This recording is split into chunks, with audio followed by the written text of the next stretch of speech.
Today's episode, we learn cute anal plugs are not good wine stoppers. A parrot who tells you your date is a whore should not be ignored. And peeing in the shower is okay, as long as it's not on your partner's leg. On Advice Unfiltered, episode 30.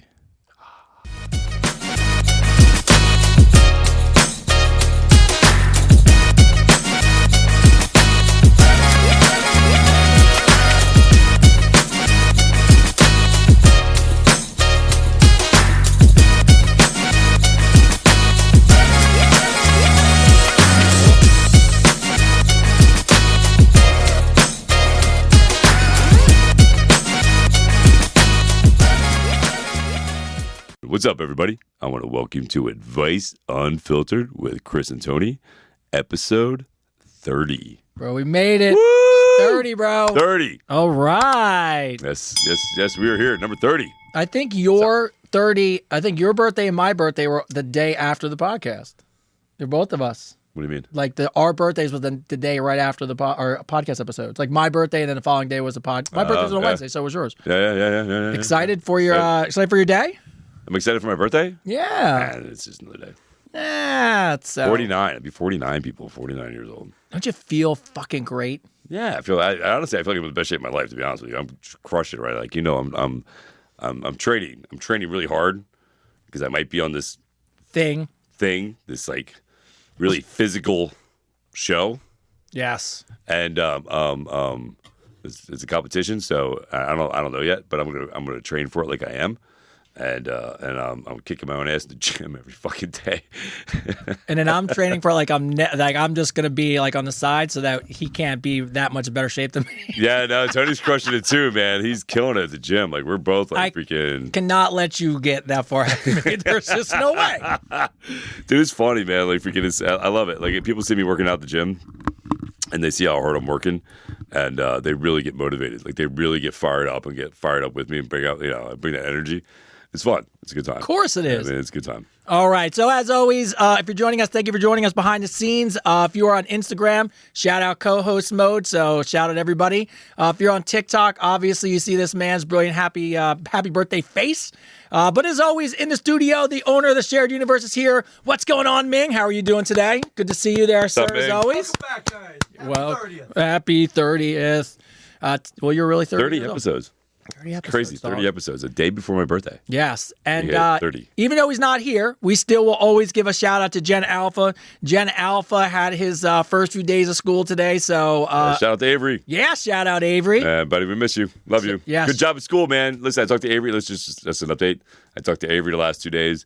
He is crushing it in school. He loves his teacher. He's doing really well. Very proud of him. Very good.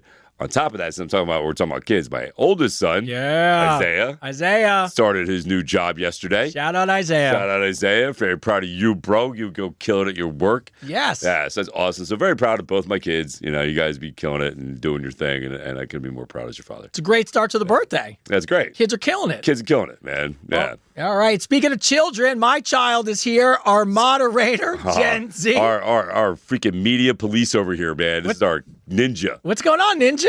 What up? What up, bro? up? How's your week going? It's all right. It's all right. You on the countdown? Yep. How many? 6 days till school starts. 7 days till 7 or 8 days till I get my license. You know exactly how many days it is. 7. It's 7. It's funny. Every day he comes to me. He's like, Dad, you know how many more days? I'm like, till what? I already know. He's like, I don't know what you're talking about. He's like, oh, you know, it's life changing. I'm like, no, I have no idea what you're talking. Oh, you're getting a car? Oh, yeah. Don't know what you're talking about. It is life changing. Listen, I used to ride a bike everywhere I went, and then I got a car. It changes your whole life. Changes your whole do you life. remember do you actually remember the first day you drove? Like, do you remember the first day you got in a car by yourself? Yeah. And we're like, holy shit. Yeah. I stole my parents' car. Did you really? You stole their car? I stole their Pontiac, was it Grand Pontiac STE 600, 6000? You stole it? Oh, they weren't home. I can say this now. My dad's dead, so I Oh, can say he's, you know what I mean? Not, you gotta, rest your soul, Dad, but you can't yell at me now. So, but yeah, no, I wanted my friend to come over. He lived maybe 5-6 miles down the road, and I stole the car, and I drove to his house, and I wanted to make it back really quick. and there was like this road that had like this dip and went down like this. And I'm like, and I go flying. You flew over? Like Dukes of Hazzard, wow! The car hits the ground, and like goes like this. And we got back home safely. And, my parents never knew. So, yeah, I remember exactly the first time I got a car by myself. So awesome. I started learning how to drive when I was 15 and a half on a Ford truck that I'm going to age myself here. That was 3 on the tree. It was a gear shifter on the steering column. And I drove that thing around the farm, throwing hay bales and doing everything else freaking. So I had somewhat of an idea how to drive. But the worst part about it is like, I didn't want to get my license. And then a week to the day, my parents forced me. Yeah. So I drive. My mom makes me drive through the snow. Okay. I get to the freaking driving test area, and there's snow everywhere. There's like 3 people in front of me. And I've never been to the testing area before, so I didn't even know what it looked like, right? Okay. So I pull up, and like, listen, driving there was cars like jackknifed off the road. There was like ones that hit freaking guardrails, and like, I'd make it there safely. I should have got my license, just make it there safely. And the cop gets in with me, and I drive around the track, and I do everything right. Now, the only thing I could see on the track was the tire tracks in front of me. Yeah. I couldn't see anything else. So I'm thinking I did a great job. And I parked the car and put it in park and got my seatbelt on and look over, and I'm like, how'd I do, man? He goes, you failed. I go, what? And he goes, you drove on the wrong side of the road the whole time. I'm like, what are you talking about? I was like, I was following the tire tracks that were in the snow. Like, what do you mean on the side of the road? He goes, yeah, there's a line that marks there's a road right there. You're supposed to be on one side of the road. I'm like, are you fucking kidding me? You couldn't just tell me that, bro? Like, I had no idea. I had no clue, man. So so I failed. And then the day after I got my license, I went to a party. And I'll never forget this. And there was all these people there. And I didn't drink. I was known as the... what did they used to call me? They used to call me Moral Man. They used to call me Moral Man because I didn't drink, I didn't do drugs or any of that crap. Okay. And everybody got wasted. And the shit gave me blue had a Plymouth Reliant. And like, Chris can drive. He didn't drink anything. And it was raining out. So I drove 7 people home in his cars. They're hitting each other and like... Yeah, all hammered. Doing drunk shit, hanging out the window. I drive everybody home safely, except Will. Will stayed with me. Poor Will.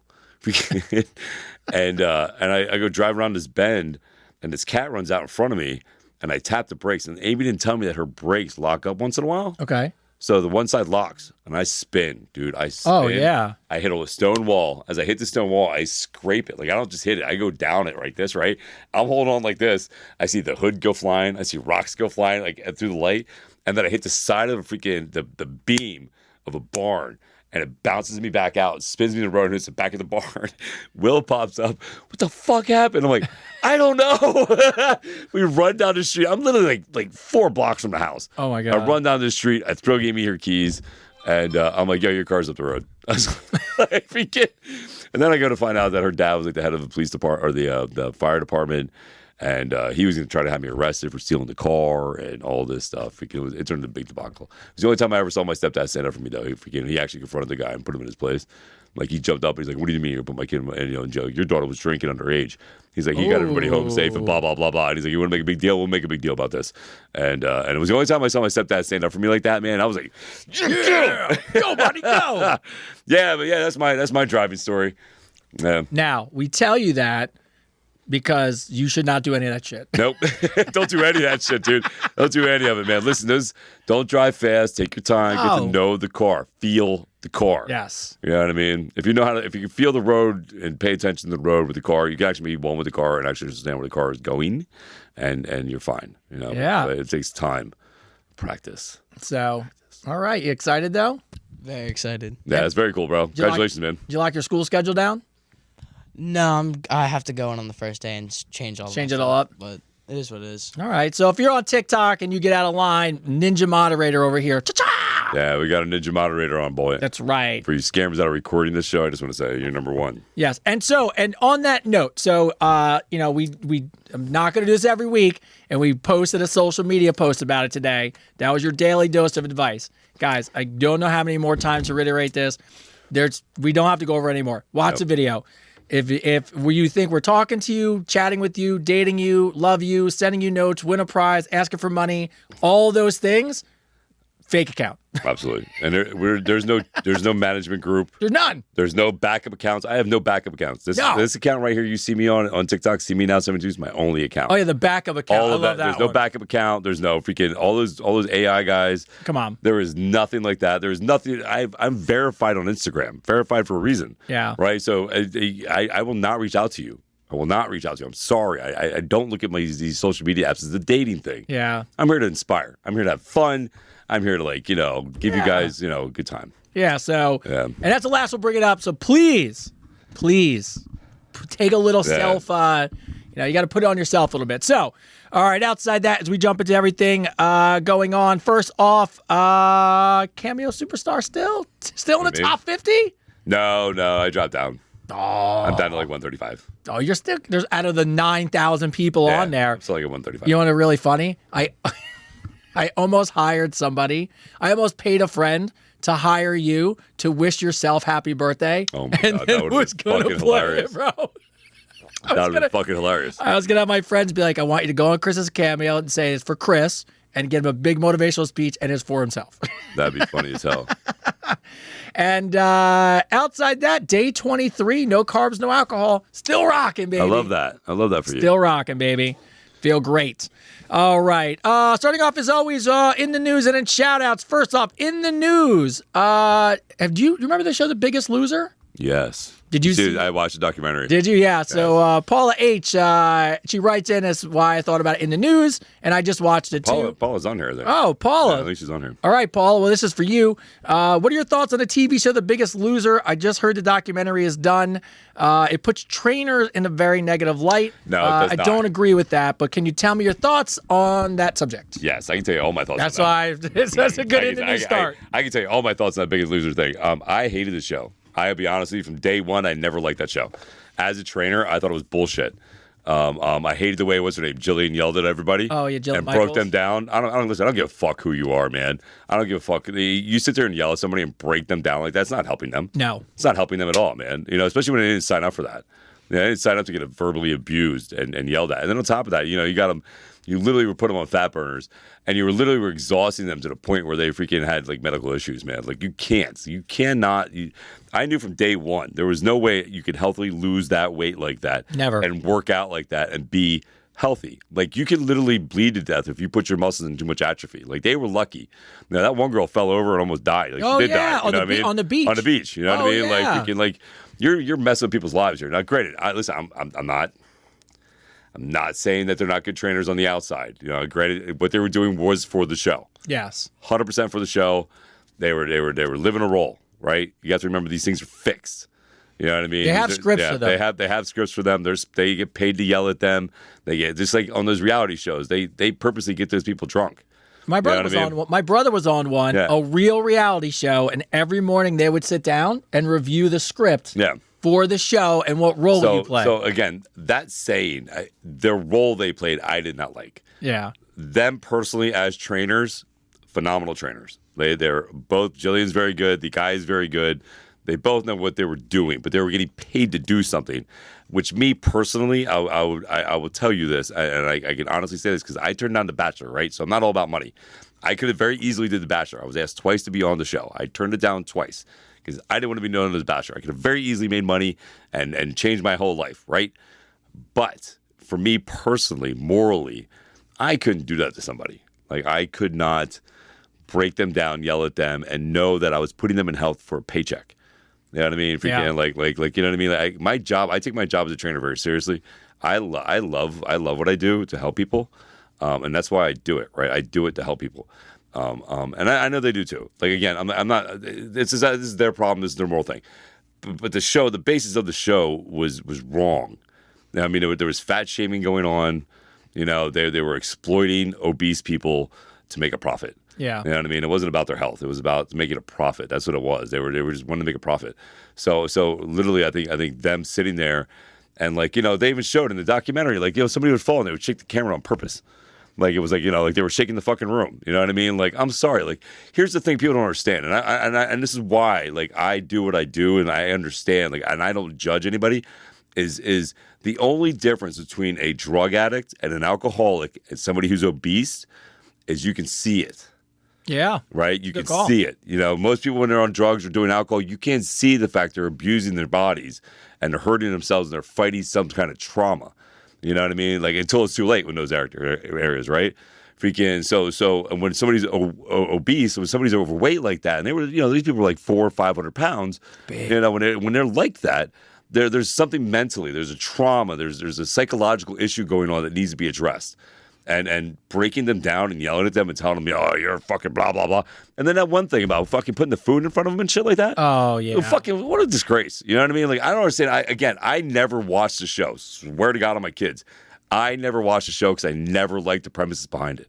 You know what I mean? I think you want to do a show right about health and fitness and show the truth behind it. Show it takes time. Show it takes consistency. Show it takes a mental effort to do stuff. I mean, I pointed out to a client today. that freaking she busts her ass. She busts her ass at that gym, and she doubts herself. I see when she doubts herself, right?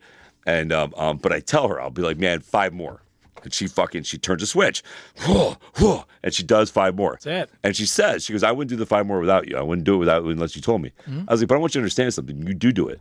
Like you're not conscious of the fact that you actually turn a switch. When I say 5 more, your whole facial expressions change, your whole energy changes, and you're like, that is something you control. Have 100% control of that. And understanding that changes everything, right? So now you understand that, okay, you know what? I can tap into this when I want to tap into this. I can push myself to that extra mile. I can do this. That is a bigger game changer than them losing 30 pounds in a fucking month. You know what I mean? Because now, when she works out, now when she has anything going on in her life, where she's like, I don't know if I can do this, she's like, oh, you know what? Chris reminded me. I get a little switch. I can turn that on. I can bang this out. I can fucking do this. You know what I mean? That to me is a game changer.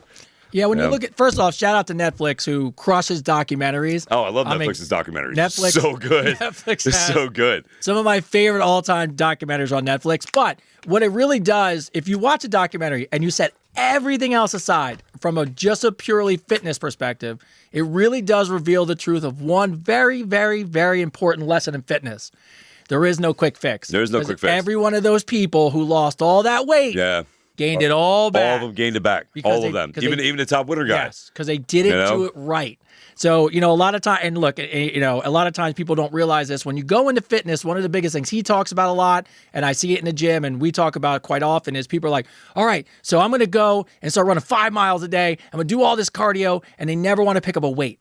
And the reality of it is you have to lift weights, and you have to take time. And it took you forever to get big. It's going to take you a little time to get small. That's something I say to people too. I'm like, listen, when people are like, man, how long?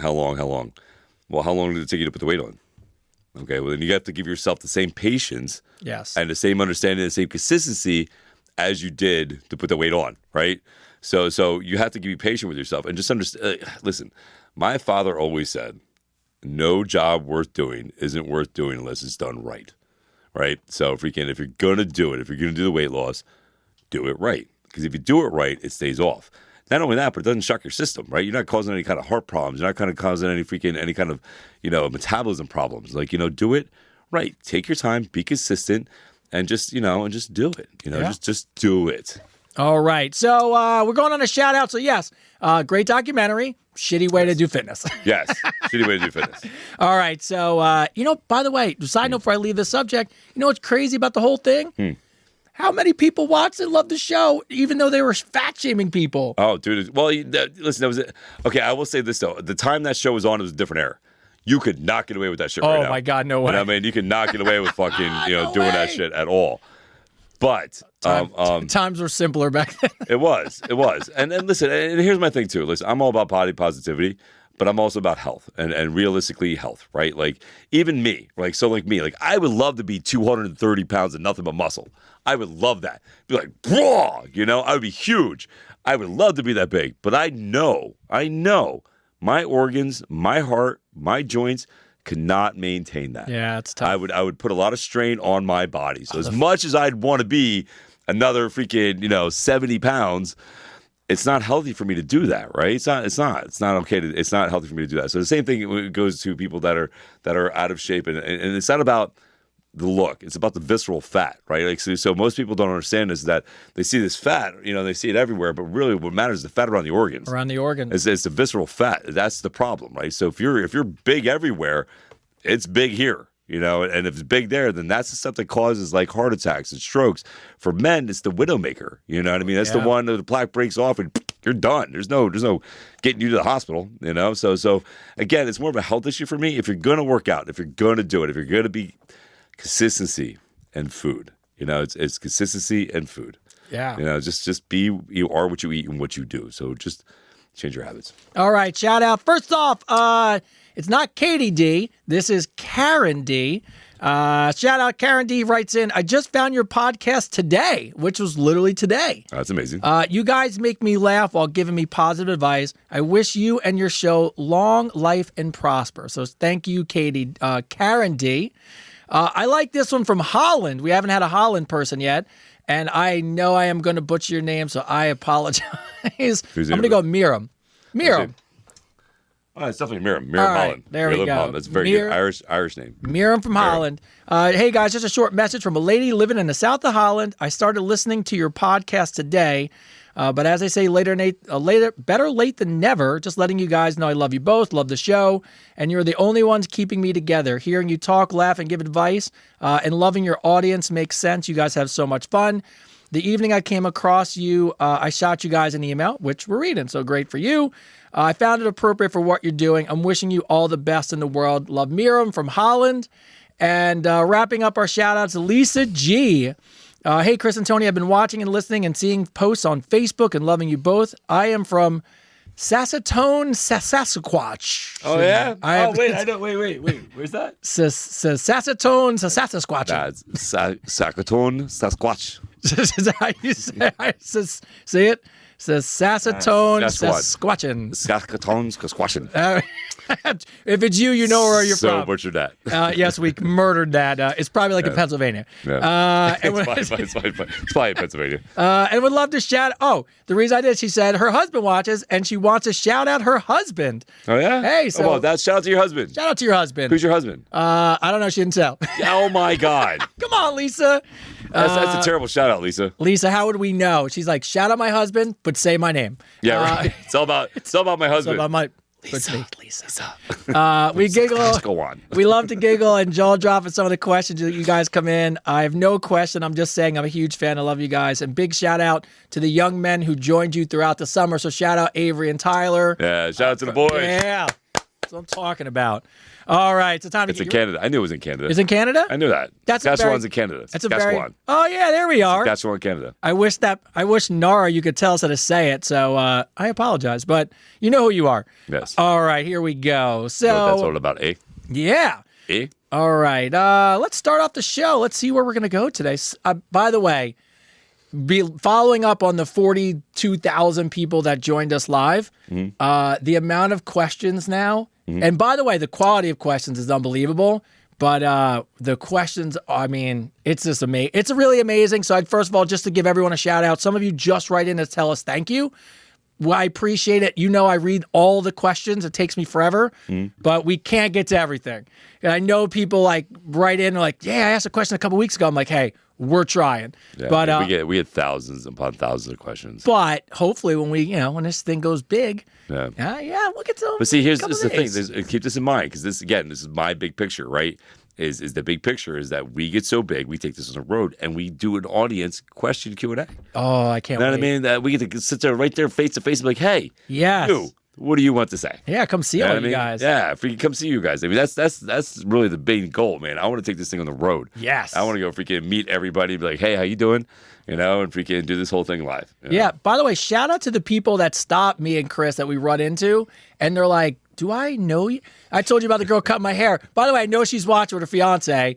She's cutting my hair, and I look down, and she's like, Are you the guy from the clips on the internet? I'm like, yeah, it's me. So funny. All right. Lori K writes in, I have two beautiful daughters, but my youngest is making me crazy. She is 22 years old and fell for a guy who's 15 years older than her. Was it 37? Okay. You gotta love those daddy issues. She got caught up in some drama with his ex-girlfriend and then got involved with more drama because of the ex-boyfriend. She couldn't believe it. Right. I couldn't believe she's falling in love with an older guy for the simple reason I can't talk sense into her anymore. What would you guys do if your child was a daughter and started dating someone that much older? Side note, not only do I want to kick his ass, which I can imagine is a mom, Yes. but I caught her texting him if she needed to wear a strap on because it was what he was into. Oh my God. So not only is your daughter dating a guy who's 15 years older and she's 22, But he likes but to get she's pegged. also pegging a guy who's 15 years older, 22. I'm sorry, Mom. You're fucked in this conversation. Oh Wow. my God. This is so terrible. Oh my God. We took a minute, we're Fuck. like, Fuck. That's a lot. it's a lot to take in. What's her name? It's Say her name. Lori K. Lori K. Lori K. You need a hug, Lori K. Yeah. Yes. You need a hug. You need a hug. Lori, bring it in. Bring it in, Lori. From one parent to another, we got There you. we go, Bring it Lori. in. Wherever you are, Yeah. we're hugging you. That sucks. That whole mental image. Like, how would you even look at that guy again? Oh my God. I would listen, Lori. If I was you, listen. Okay, here's the problem. Oh, yeah. I can see. Here we go. Here's the problem. Okay, and this is the God's honest truth. If you harp on her about it, she's gonna go more towards him. Of course. You know what I mean? She's gonna do whatever she wants to do anyway, right? So what you got to do is you got to make him uncomfortable. Ooh, Right. I like it. You got to make him uncomfortable. Make him feel like a dirty old fuck. Yeah, Right? I like it. And then hint the fact that you know that he gets pegged. Oh, I'd just probably come out and say it at, Be at dinner. Be like, what size strap on does my daughter wear for you? Like, freaking, you know what I mean? Like, listen, they brought you into conversation. Yeah. It wasn't like you asked to be part of the conversation. So put it in their face. Make him feel uncomfortable. Yeah. Make him feel dirty. If you can. That's the only way it's going to work for you. Because here's the problem. But you have to do it slightly. Listen, you have to be slick about it. Yeah, you can't You can't just be like fucking calling him out in front of her because that's just going to piss her off and Dennis, drive her more away from towards you. him. Yeah, and push her away from more for you. You want her to run to you. Right? So Yeah. so what I would do is I would make him feel uncomfortable. Oh my God. I would make him feel like a dirty fuck. Yeah. You know what I mean? Like freaking what is it? What's you know, and listen, I can tell you this, I know this from experience. My oldest kid's mom is older than me. I was 21, she was 32, and I was like, oh, I'm going for this older lady and blah, blah, blah, blah, blah. 26 years later, still a part of my life. so this, and my mom hated her, did not like her at all. I mean, because she was close to my mom's age. Yeah. You know what I mean? And she did not like her at all. And my mom was like, fuck her, fucking blah, blah, blah. She should not be. And all it did was make me like, oh, I'm just going to fucking hang out with her more. You know? Yeah, right. And so I'm telling you from experience. So what I would do if I was in your situation, I would make him feel fucking really uncomfortable. Like real uncomfortable. You know what I mean? But not enough that she notices it.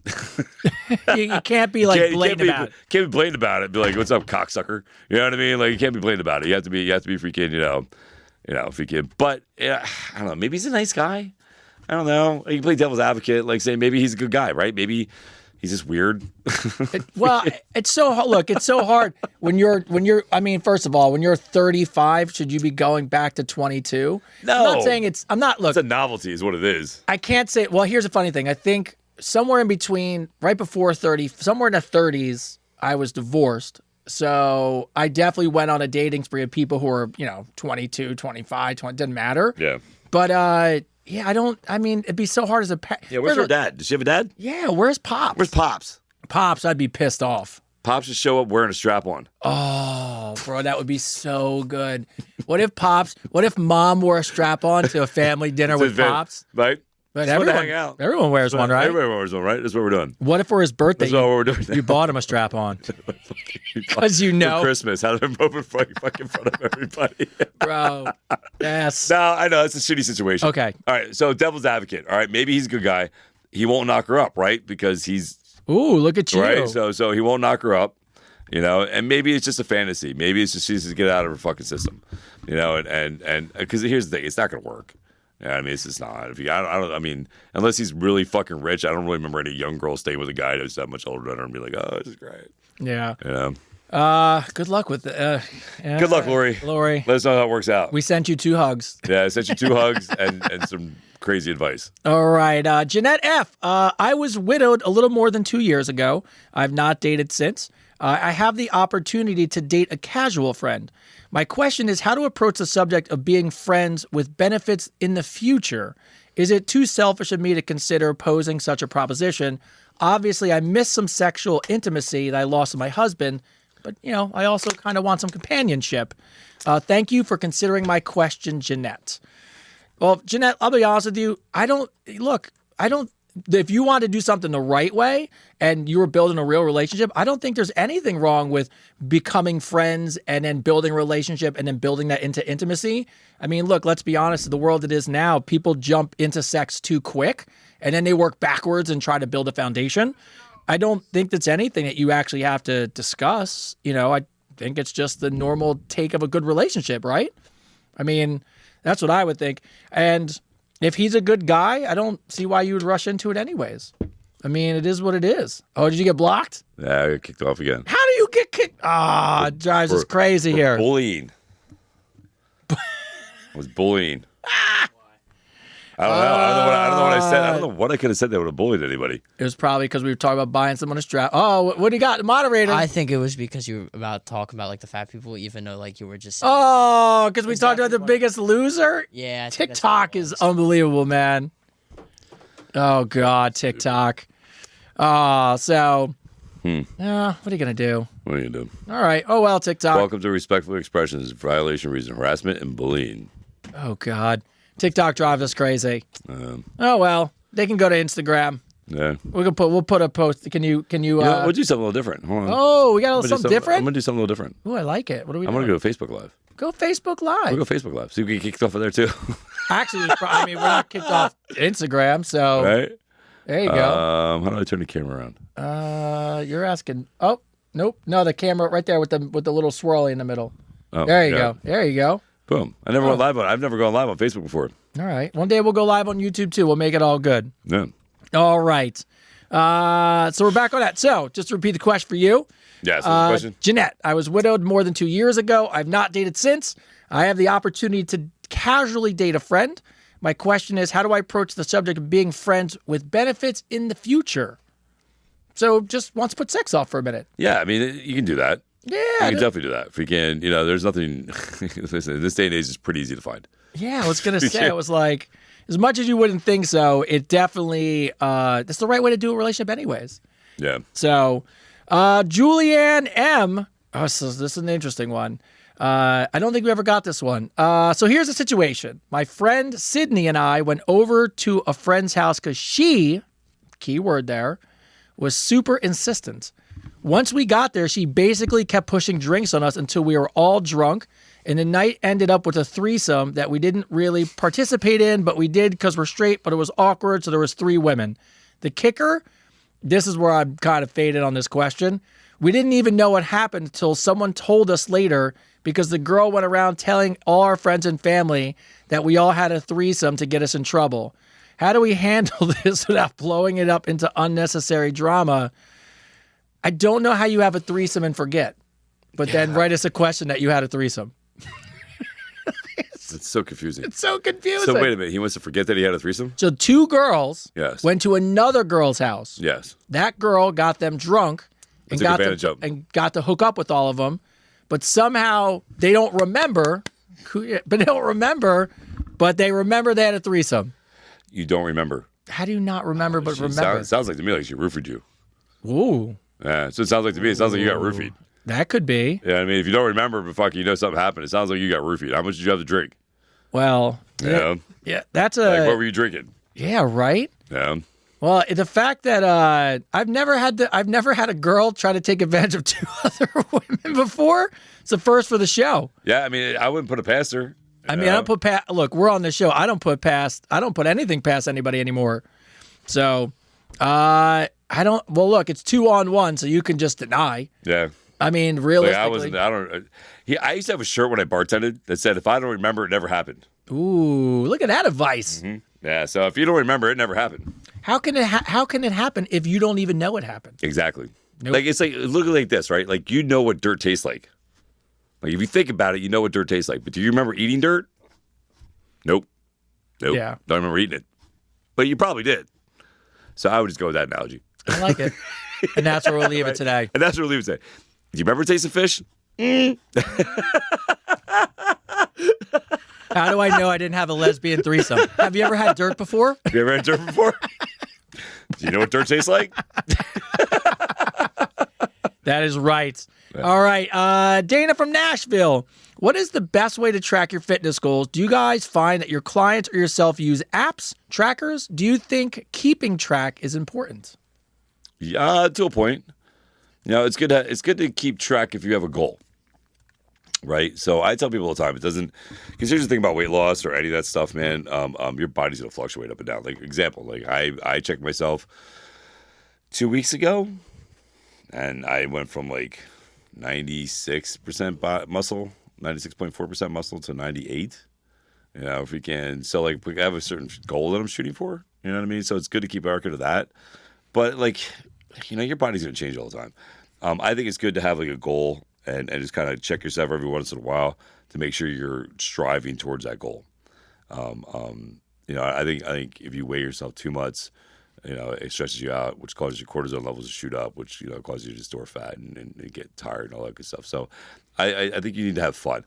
There's a saying, man. There's a guy, Alan Watts, who I've been listening to a lot lately. If you guys get a chance, listen to Alan Watts. Alan Watts, okay. Yeah, great guy.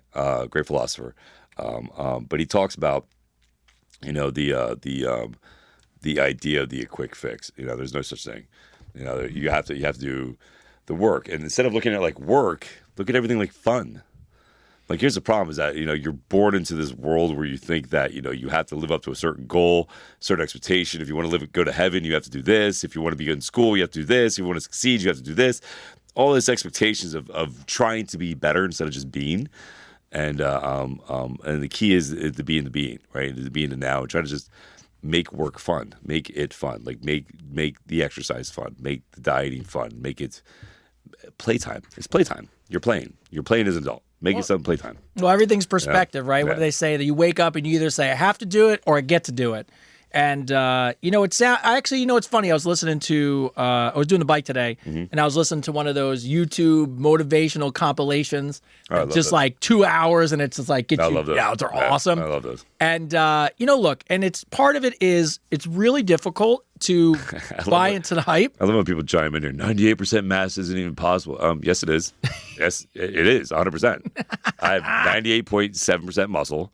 And I am 7.1% body fat. You can go argue with the InBody all you want, but I'm a professional trainer who uses an InBody, and it literally says that. So that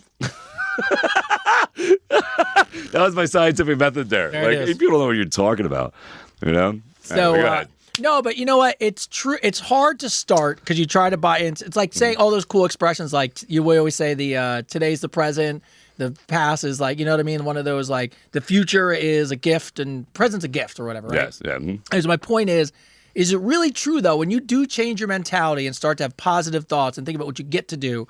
One of the things I heard today on the motivational compilation was, and it actually, I'm still thinking about it, was somebody didn't get a chance to wake up today. Yes. And that like stuck in my head all day today. It was like, whatever you're doing, work, you know, anything you hate, anyone who's not alive would give anything to be doing the shit you hate. So I thought about it. It's just kept me motivated all day today. But, you know, changing your perspective, you don't have to get up. You get to get up. You don't have to work out. You get to work out. And I think changing your mindset a little bit is definitely a huge challenge for most people. But when you do it, it actually pays big dividends. So yeah, Dr. Mojada is on here. Hey, doctor, how you doing? That's the guy I talked to in Persia. What's up, Doc? What's up, Doc? How you doing, bro? Look at the Persia coming through. Yeah, that's very cool. All right. Tamil, good evening, Tony and Christopher. First and foremost, thank you for your honest, hilarious, heart-touching, and sometimes brutal truth. We give it to you, people. It's a breath of fresh air to watch you and listen to both of you. Question. Girls' night last Tuesday. Of course, we watched the show together. Nice. Sweet. Love that. Later that evening, my friend confessed. I like how people watched our show and then immediately was like, I'm going to confess some shit to my friends. I think that's what we should do. No, why was that? That's why I was at. So, where do we say that was a good idea? Yeah. Works perfect. But her friend confessed to her that her live-in boyfriend of 2 years keeps telling all his friends he's single. Outwardly, they have a great relationship. And this is the part I'm not really sure. She says, I know he loves and cares for her. We just want to ask and see what your both thoughts of this conundrum. Thank you for considering this question. So you're saying that he tells everyone he's single, but then you're also saying you know that he loves her and cares about her deeply? I don't think those two things. That's not a good friend. That's not. They don't. It's not a good friend. That's not a good thing. No. No. He can't be telling people he's single if he loves and cares about you. Like when I was dating somebody, man, everybody knew. Everybody knew. I posted it everywhere. Everybody knew I was dating somebody. Yeah, I mean, when I'm in a relationship, everybody knows. Yeah, like it shouldn't. First, there's no those. The problem sometimes in that comment when I read these questions, and we talk about all the time. Sometimes we read the question. Yeah. Just read it to yourself like someone's asking you. This phrase, you know, he cares about her and doesn't tell anyone he's dating her, doesn't go well together. So there's got to be some reason she allows him to live in the house for 2 years, and I think that's probably a bigger question. Why do you allow someone to step on you and treat you like shit and live with you for 2 years? Yeah, he's just using you. 100%. Kick him out. Kick him out. Kick him out. Advice unfiltered. Advice unfiltered. We're on fire today. Purely entertainment. Yes. So our note for today, this is a purely entertainment podcast. We are not licensed professionals for psychiatrists at all. We have know nothing about advice. No. Don't take our advice for shit. No. But purely fun. Yeah, just fun. But you could. You could. Troy from Las Vegas. Me and my wife have an OnlyFans account. Don't worry, we're not going to ask you to plug our account. Oh my God, what do you say? Someone else has one? No, so all right, so fun fact. Ooh. I've been approached by a couple producers to be on a couple shows. Yeah. Fingers crossed, I might be on one of them, right? But that was one of the questions they asked me. Yeah. Do you have OnlyFans? Like, do you have OnlyFans? They have to ask. Do you have anything like OnlyFans? Yeah. I'm like, no, that is Plan D. That is not. If this thing that you're asking me to do doesn't work out, maybe. Then potentially. Potentially that could be my next father. But no, I don't have OnlyFans. We talked about it. At the end of the year, if this goes nowhere, we're going Advice Unfiltered on OnlyFans. On OnlyFans. Yeah, so they have an OnlyFans together. Don't worry. We won't ask you to plug our OnlyFans, which I would have done anyways. You could have asked. But we are making good money, and it helps pay the bills. My wife said one day that instead of splitting the money 50-50, she should get more since most of our followers are men, and they're there to watch her do dirty things to me, and I don't show my face. Do you think 50-50 is a fair split since the money goes to our home, or should she get more money because she ultimately takes the money shot? You guys are married? They're married and live in the same house. No, what the fuck does it matter? Dude, why would you even... Why is that even a conversation? Yeah, why would you be talking about how you split something that's going to go to the house unless you guys are doing something with the money you shady. should be? Yeah. Yeah, let's do something shady. Yeah. Like, what does it matter? Like, you guys should be all going to one account.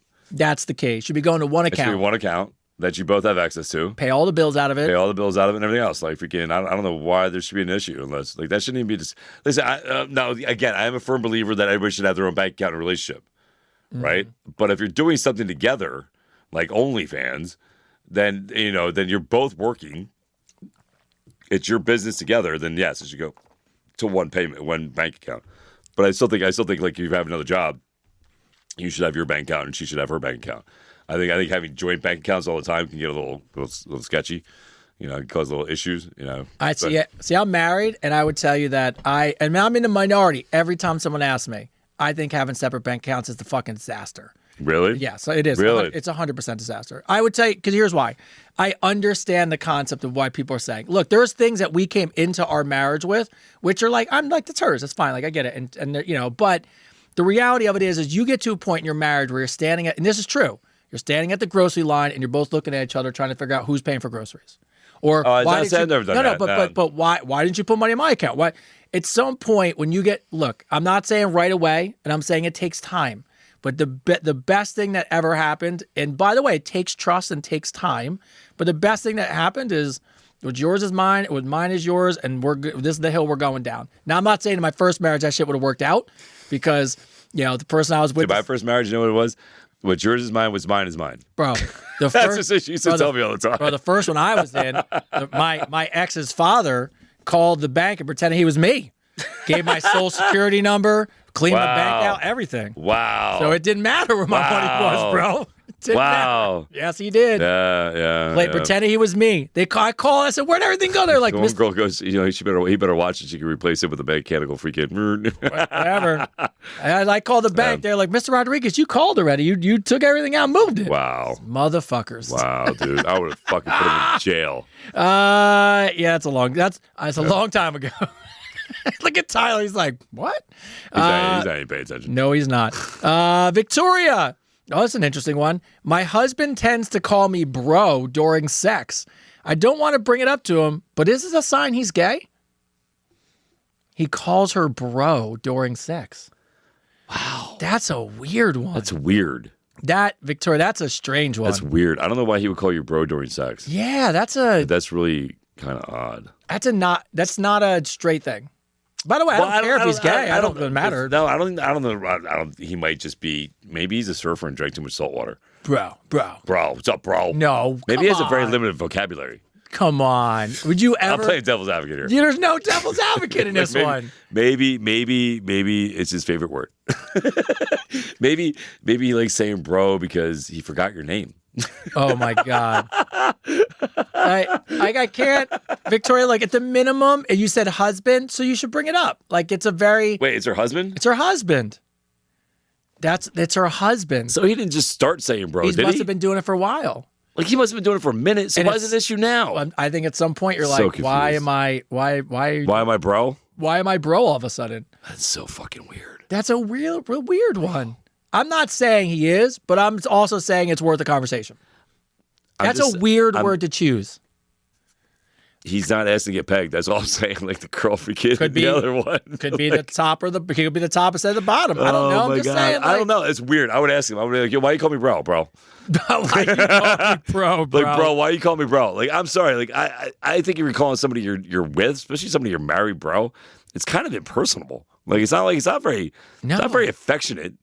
You know, it's not like sweet tits or fucking sugar baby or all fucking, those are better, right? Like fucking like I don't know. I would listen. Tell him. We want to know. Yes, we want an update. So you need to ask him. Like we're in this now. Are you guys on here? Are you on here, Victoria? Victoria, we're in this together. All right. So Victoria, I need you to go ask him. Yes. And be like, bro, why do you call him bro? Because the bros at Advice Unfiltered want to know. Bro, why do you call me bro? Yes. The bros at Advice Unfiltered want to know. We want to know. We it. Completely want to know. Yeah, I mean, look, someone wrote, it's not during, if it's. Maybe he's actually saying ho. Maybe. That's a great He's like, one. yeah, ho. Hey, look, that's more acceptable. I mean, look, when you're in sex, a lot of things are fine when you're having sex. that one's a tough one, weird. bro. That's a tough one, bro. That's a tough one, bro. That's a tough one, bro. Yeah, listen, Victoria, you got to ask him. I want to know. I need to follow up on this. Yeah. That's a tough. I actually one time, I said a nickname, and the person was like, "Don't call me that." Because you imagine saying, "I'm coming, bro. I'm coming, bro. Coming, bro. Don't move, dude. High five, bro. High five." Great sex, dude. Oh, it's so funny. What if after sex he came in and gave her the bro hug, dapped her up, and just gave her the one arm in? Like, yo. That's awesome. Good game, bro. Good game, bro. Way to take it. All right. He walks, so funny. taps her on the ass. Good game, bro. Good game. Good game, bro. Good game. Good game. Josh from Texas. I heard a comedian say that using a vibrator during sex on a woman is like using a calculator to cheat on an exam.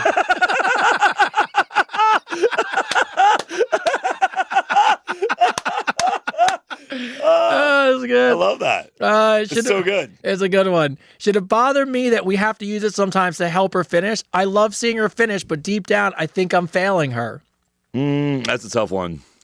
I can understand where you're feeling that. I would feel the same way. Like if she needed a vibrator to freaking come instead of just coming with me, it would bother me.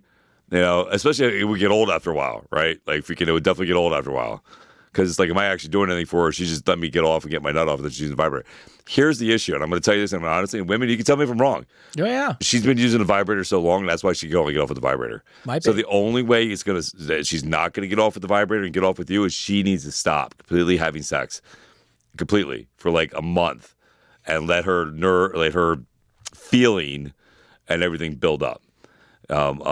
The problem, I guarantee you, that's the issue. I mean, ladies, you can tell me if I'm wrong, but I think somebody who uses a vibrator from a young age and continuously uses it, that's now their emotional connection to that orgasm, right? And they need it to be able to get off. So the only way that she's going to be able to feel you and you make that connection with her for her to have an orgasm is for you to, for one, pay attention to her. Can I say this on Facebook? What? I don't know. We're going to find out. We're going to find out in a minute. I don't know. Don't kick me off. If you play with her clit, right? So you got to learn how to do a little bit of tongue action, get a little movement going on with the tongue, and then get to pay attention to maybe build her up a little more before you insert anything, right? A little more foreplay. But yeah, I think she needs to back off from the vibrator and give you a chance. You know what I mean? Give you a chance. That'd be like you only got, like, say you had, what do they call the thing? The flesh meat? Whatever. Oh, the fleshlight. The fleshlight, right? The fleshlight. Freaking, that'd be like if you use the fleshlight from a young age, and then, like, you tell her that the only way you can get off is with the fleshlight, she's going to feel a certain way about that. 100%. You know what I mean? So I think if you explain it to her, say, hey, listen, I want to be your pleasure zone. I want to be the one that makes you explode all over the place. Can you give me that chance? Just kind of back off the vibrator a little bit and let me do my thing. And listen, and if you feel like you're not confident doing your thing, do some homework. There's plenty of videos. You know what I mean? There's plenty of things you can do some research on. If you want to be good at anything, you want to be a student, right? So be a student and learn, But I think I'm spot on about this. I could be wrong. The other thing that could be, and it's not in here, is, and I always, everybody's saying I'm 100% right. It also could be he should take the battery. That's a good one. Someone wrote he should take the batteries out or drain it so that it dies, and then he has to. Then it doesn't look like. Yeah, but here's the problem. She's so used to that. Yeah. That it has to be an open conversation. Even if the battery dies, all she's going to do is get frustrated and wait till she gets her batteries again. Well, so you literally have to have this conversation, and literally tell her, say, listen, you're used to this, like you're used to getting off this way. I want to be that person that gets you off. So I need you to lay off of that 100%. And listen, it might take a while, right? So here's the thing: keep doing the foreplay, and it might take a while for her to build up. It might take more than one session. You know what I mean? For her to get to that point. But she's gonna get to that point if you take her off of that and you learn your tactics, right? And you do your thing. And that's the thing. Like, you gotta get her off of it, and you gotta have an open conversation. You can't just trick her, because if you trick her, she's just gonna get frustrated, and you'll get the batteries later the next day and handle her business when you're not home. Yeah, because she's used to using that. Yeah. Yeah. The only other thing I would say, and it's a little bit of devil's advocate, is there are women who can't orgasm through sex. So she could just be that. And the other thing is, a lot of women nowadays are on depression medication, and you're fucked. So a lot of times, because that makes you can't orgasm. Yeah, you can't orgasm at all. So you really do need to put the work in. But of all the things that we said, the number one thing, and Chris said it, is just the communication. Communication. Just talk about it. Yeah, just talk about it. And look, I think it's a great idea to be like, hey, I want to try, I want to learn, so I'd like to make the effort if you could help me. But to your point, it's all communication. And if she can't, don't worry, as long as she's happy, and there's things that you can get, like there's ointments or creams you can get that stimulate it and make Tingle, it make it more stimulating. There's things you can get that help you out, bro. That you can help her get to where you need her to be to have that orgasm.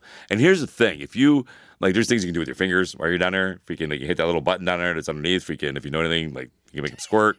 You know what I mean? There's things you can do that you can learn to do that you can actually end up giving her the best orgasm of her life that she could ever had with that vibrator.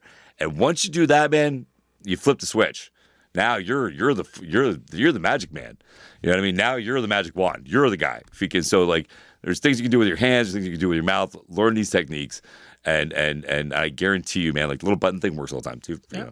Not that I know. I'm a virgin. Worst case scenario: buy yourself a gun holster, put 2 vibrators in there, and go to work. Yeah, or just accept it and go with it, bro. Either way, great question.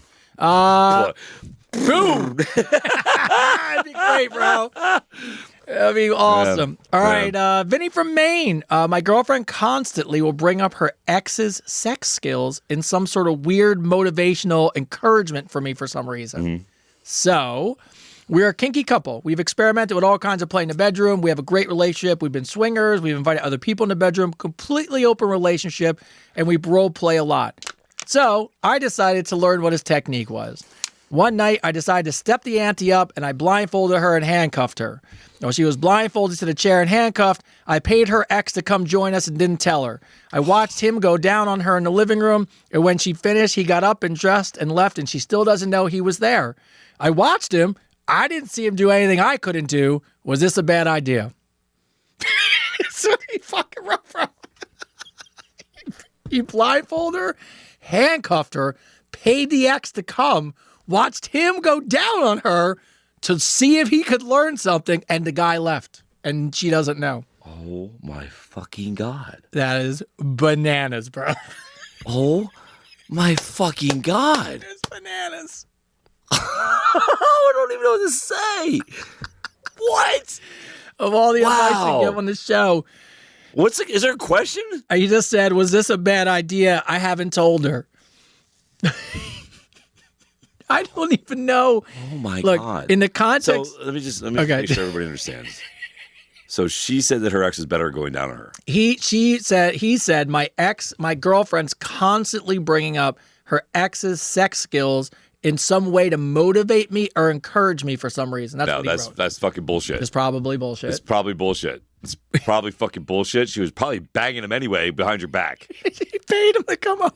That's why she didn't say anything. She already knew. You don't think she knows what that fucking mouth feels like? Oh my God. Oh my God. Oh, he was she behind knew. her with a little notebook, like looking over, like trying to figure it So out. Fucking no, she knew. Bro. You know what happened there? She knows. She knew it was him. You know what happened there? You got played, and he took her out for dinner with your money. Oh. After he had dinner, and you watched it all. Fucking weirdo, Bro, that is fucking, so. Yes, no, is that crazy. okay? None of that was okay. We went from having an open conversation to being handcuffed, ball gag, tied up, fucking eaten out by your fucking ex and paid for. That was not an open conversation. Someone wrote in, I'm floored, this finally tops it.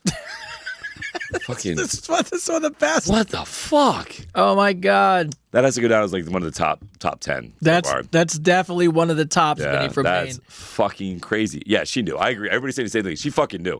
Listen, women know. Like, listen, if you're bragging about your ex, you know what your ex fucking mouth tastes like. That's on a your shit. solid point. So you know what I mean. So if you're bragging to your ex about your ex all the time, then she knew it was him going down on her. She fucking knew. You got played. Oh my God, I didn't even think about that. Yeah, she she would know. fucking knew. They're probably laughing behind your back right now. Oh, I love the dude. fact that you said he took the money to buy her dinner. Took the money. He's like, I already ate, honey. I'm buying dinner for you. good. That's exactly what happened. Oh my God. Oh, Vinny. Fucking nuts. Vinny, I don't know if that was a good And idea. no, Vinny. it's not okay. Vinny, that's not. It's not okay, Vinny. Vinny, it wasn't a good idea. Can't believe you paid him. How much you pay him? I want to know, Vinny. I want to know how much you paid him. Vinny. Vinny. Was there like time limit? Like, listen, I'll give you $100 for 10 minutes, $200 for 20 minutes. Could you like, what was the pay scale on that? Could you even imagine the phone call of someone calling you and being like, "Hey, I'm dating your ex. Do you think if it was fun?" And like, first of all, I'm not saying I agree, but I guess in their world, they're swingers. They've done this. They invite people in, so maybe this is their world. But man, that's a ballsy move, bro. Like, Ballsy, bro. that's crazy. I don't know, man. Yeah, that's a tough one. So here's the thing. I had two questions. One, I want to know how much you paid him. What was the time scale on that? Yeah, And I want you to tell her. bro. Wouldn't it be funny? I want to see what she does. I want to see what she does that she knew. But wouldn't it be funny if he wrote back and said, "I tried to pay the guy, but he said he'd do it for free." He was like, I got you, been there, done that. bro. Don't worry about it. We're boys, bro. I got you, Wait, no. Wait, like this. Boys, bro. boys. I'm out. God, So weird. so weird. Maya from Brooklyn. My husband. Vinny, you're dope, Dad. Maya from Dope, Brooklyn. My husband took a Viagra one night. I decided to join him and took half. I read research that sometimes a woman on depression meds might be able to orgasm with some help with like Viagra. Yes, they have women's Viagra for that. Absolutely, 100%. Yeah, it rushes blood down to the, Yes. makes everything more sensitive. Yes. He was rock hard in about an hour, and at the same time, I was ready to roll. The blood was pumping between my thighs, and I rocked his world. I don't think he could have lasted any longer. I wore him out. I see things like arousal chocolates and sex mushrooms all over the internet. How do you guys feel about aphrodisiacs, and have you ever tried fun things like that in the Fuck yeah. bedroom? No, absolutely 100%. Yeah. Chocolates, 100%. chocolates didn't work. I bought them on the internet, and but I like trying that kind of stuff. No, if you can, fun. absolutely. Why not? You know what I mean? Why not? It doesn't do anything. If we can, and here's a fun fact. Here's a fun fact for you guys and the fitness world. Taking half a Viagra a day is actually really healthy for you. Oh, it's perfect. I did not know this, but when bodybuilders are really trying for the pump, they will take a half a Viagra and go to the gym. Yep, absolutely, 100%. Did not know 100%, that. Yeah, you can take a half a Viagra and go to the gym if you. Now, I'm not saying it's the best thing for you. By the way, not medical advice. Not medical advice. Not medical advice. Not giving medical advice whatsoever. It's a purely. I heard on the internet, and people at the gym that taking a half a Viagra is actually really good to get the blood pumping and everything else and get everything pumping really good, get that cardiovascular going. So I think especially if you're taking depression medicine, I think it's good to do. Even like when you take like an ecstasy pill or something. Like I'm not saying again, drugs are bad. Drugs are bad. Not that I know, but I've heard. Whoa, that was some shit back in the day. Yeah, back in the day, ecstasy was like everybody's like rubbing. Let's be honest. I'm gonna help you out. Ecstasy was awesome back in the day. Let's just be honest. That shit was fantastic. Tony's like, I just heard. Bro, that shit was fantastic. I was in Miami. I was at a urinal at a club when DJ Oakenfold or somebody's playing and bubbles or angels are coming down the ceiling. I'm in the bathroom. A dude's peeing next to me. He looks over at me and goes, in Miami, Florida, and goes, Are you Tony Rodriguez? Yeah. And I go, Go ahead. I go, yeah, why? He goes, Mr. Delaware, right? And I go, yeah. He goes, dude, I know you. And then proceeded to hand me like a ridiculous amount of ecstasy. I didn't take it. Because I didn't take it. I didn't take it. But man, I don't know. I didn't take one. I didn't take any of. Someone could have breathed on me and I would have busted in my pants. It was amazing. No, I have to say this. Somebody's right. Listen, again, any kind of pills that do that, like Viagra, any of that stuff, definitely see a physician before you go. You do, yeah. Definitely see a doctor before you take Viagra or any kind of Cialis or any of that stuff, men and women, to see if you have any heart issues, because you can have a heart problem with that. Yeah. You know what I mean, so definitely, again, I'm not a doctor. Yes. This is not medical advice. Do not. We just heard. Pure entertainment. Pure entertainment only. It's all about boners and vagina. Oh, my God. Boners and vaginas. So fucking, the fuck happened? I like how he said at the beginning of the show we had quality questions. We do. We do. They're coming. We started early. Oh, we did start early. We started early. Look, here's a quality question. Yes. I got one for you. All right, you got one for me? Carlos from Georgia. What's up, Carlos from Georgia? This is a very straight-laced, right down the middle question. Vanilla. I went on a Tinder date and I went back to her place. Already vanilla. We hooked up and had sex and it was great. She was a lot of fun in the bedroom, if you know what I mean. Afterwards, she fell asleep and I got up to get a drink downstairs in the kitchen. On the way down, I passed a parrot in a cage downstairs. Of course, I wanted to see what the bird was up to. I started poking at him and looking at him all funny. The parrot looked me dead in the eyes and said, she's a whore, she's a whore. Did you wrap it up?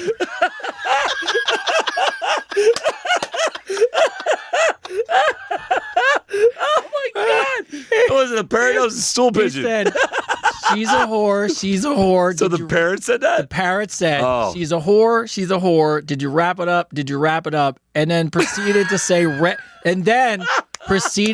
random guys' names. She. Oh my God!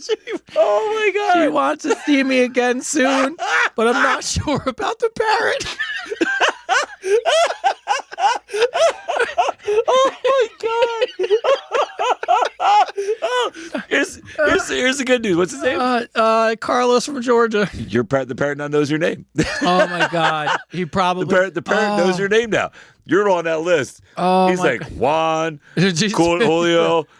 Carlos. Oh, he said, was this the universe trying to tell me something? Yes, bro. 100%. Bro. It's like that thing I sent you today. My boy Dominic. I don't know if Dominic, if you're watching, bro. But you sent me that thing about the first guy who met a parrot that could talk. And he's like, hello. And the parrot's like, hello. And he's like, what the fuck? Oh my God. So the parrot called her a whore. Yes. And had everybody's name, right? So it's a stool pigeon. Does not have her back, and you should trust that parrot. Yes, I could not go back. The fact that the parrots are rolling off guys' names. Listen, I would go back and record the fucking parrot. Listen. Oh yeah, Carlos. Carlos, talk to me. Carlos, listen to me. Carlos, you need to go back, and you need to ask the parrot for a video. Oh my God. Oh please, Carlos. You have to, Carlos. Carlos, please. If you care about this show, yes, Carlos. You will go back and take one for the team. Yes, please. Carlos, we're looking at all our cameras. Carlos, you don't have to sleep with her. Bro, yes, you do. Okay, yes, you do. You're gonna have to. You have to sleep with her. Yes. But I want you to get a video of the parrot. Oh, please, bro. That would be amazing. That would be the highlight of the 30 weeks. Oh, my of God. This parrot. The parrot going, whore. Whore. She's a whore. Is it doing an Italian accent? She's a fucking whore over here. He's got his little feather. He's like, He's a fucking whore over here. Fucking. so good, Oh, my God. It's told fucking you, great. straight-laced question. I love that. That was fucking great. Go parrot. Go. That was great. Carlos, that was a great write-in. Thank you for that. Carlos, that was awesome. It's going to be so hard to stop. Fucking parrot. She's a whore. She's a whore. Did you wrap it up? Herpes, the gift that keeps on giving. Oh, my God. Oh, so good. Oh, my God. It's so funny. Corey from Washington. Oh, so good. Corey from Washington, as you guys get more successful, do you find that it's true that your biggest fan is a stranger and your biggest hater is someone you know? We just talked about this. Yeah, that's Tony's thing here because he's figured that out. Yes. I'm trying to launch a business, but the people close to me are not as supportive as I thought they are. Of course not. And I find more support from people I never met. Huh? Yep. So we talk. Look, it comes. I don't know where it comes from, but I always give credit to the Paul brothers, Logan Paul, because I've heard him say it on podcasts before. You know what it is? It's interesting. It's true. Like, I think even now, like now people like are coming up to me and being like, oh shit, like it's awesome. It's taken off and finally listen. It's great. And in my head, I'm like, it's been 30 fucking weeks and 6 months. Like, you know what I mean? Yeah. I don't know what it is about people that are close to you that hear you say something and then just don't, they're not quick to jump on board as much as strangers are. But what I would tell you is just put it out of your mind. And if you keep at it and you're successful over time, people will come and people will show up. But what I will tell you is this, and me and Chris talk about it, and this is unfortunate. There are people around you that don't want you to be successful, not because of you, because they won't put in the work. Yeah. So if you're successful, it's a reflection on the lack of work they're willing to put into their dreams. Yeah. So you just keep pushing forward. That would be my advice to you. I agree. Hey, what's up, Shaquem? Yeah. Shaquem's a good boxer, man, from Reading, Pennsylvania. But no, you're absolutely 100%. You're 100% correct on that. Something I learned a long time ago. If you can, I've maybe, I would say, 3 people from my past that's on my social media that share my post, that comment on my post. I can name right off the bat: Bobby, Irene, and Alexis. If we can, 3 people that actually fucking comment and do shit on my post. From my past, if we can, that actually are, I consider friends and people that actually like really, want to see me succeed, and that's out of like, you go to my Facebook page, I got like 1,500 friends on there. You know what I mean? Freaking, you go to my Instagram, I got like, 1,000 or something, freaking, but it's okay. Cause listen, at the end of the day, you're not doing it for them. You're not doing it for them at all. You're doing it for you, right? You're doing it for you.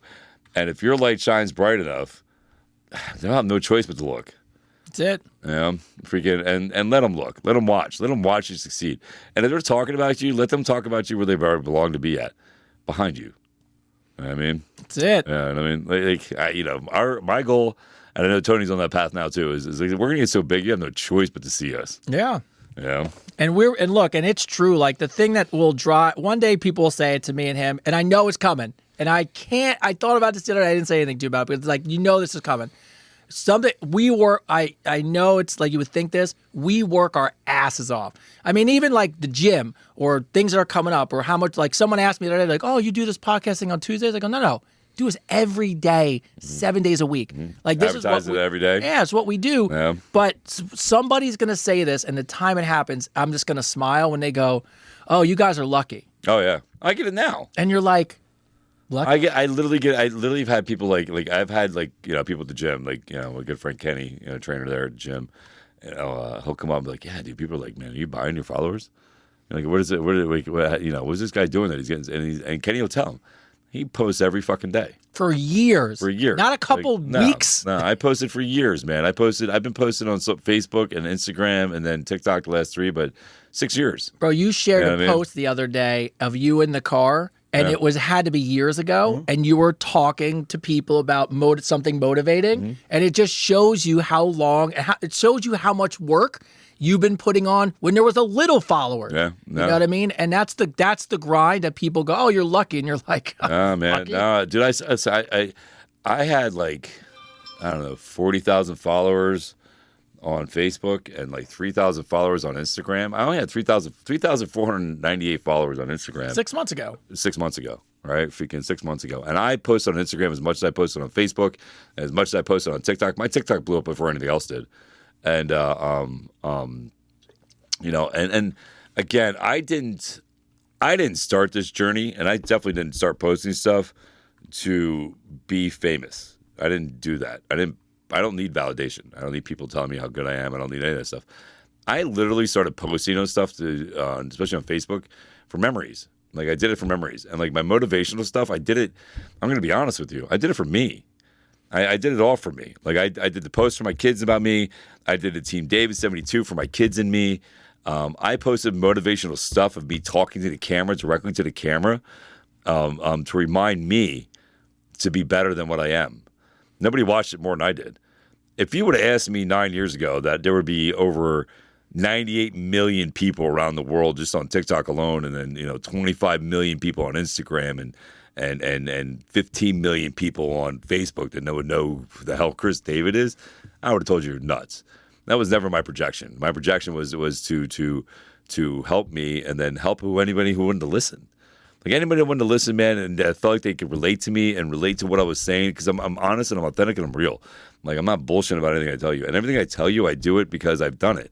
Like, and it's worked for me. You know what I mean? I'm not saying it's gonna work for everybody, but mine's basic format. Like what I tell you to do, those inspirational videos, it's basic fundamental stuff, just like exercise. There's 4 foundational movements, right? Everything's built off of 4 foundational movements. Everything I tell you is a foundational thing. It's not a quick fix. It's building a house.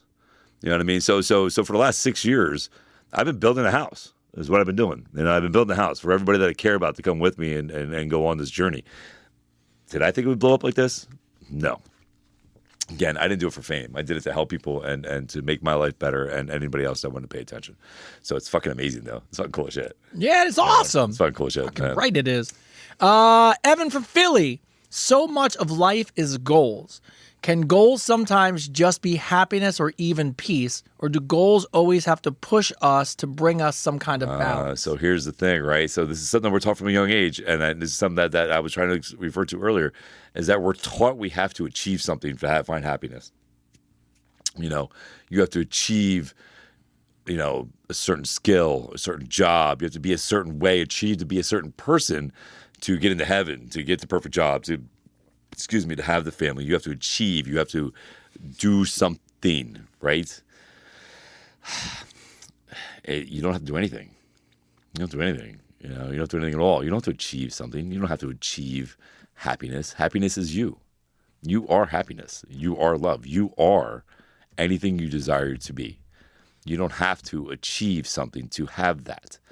I get asked the other day, if I was happy. What's it going to take for me to be happy? Somebody asked me, what is it going to take for you to be happy? Do you need $1 million? Do you need a nice car? Do you need to travel? Do you need to... I said, I'm happy. I'm truly happy. Like I'm really happy in my life. I'm happy because I'm grounded in what I need to be grateful for. I got up today. I'm healthy. My kids are healthy. They're being who they need to be. But you don't need to achieve happiness, because if you're looking for happiness in a person, if you're looking for happiness in a place, if you're looking for happiness at the end of a goal, it's just like working out. I tell people all the time when they go, when am I going to reach my goal? The thing about working out is you never reach your goal. Mm-mm.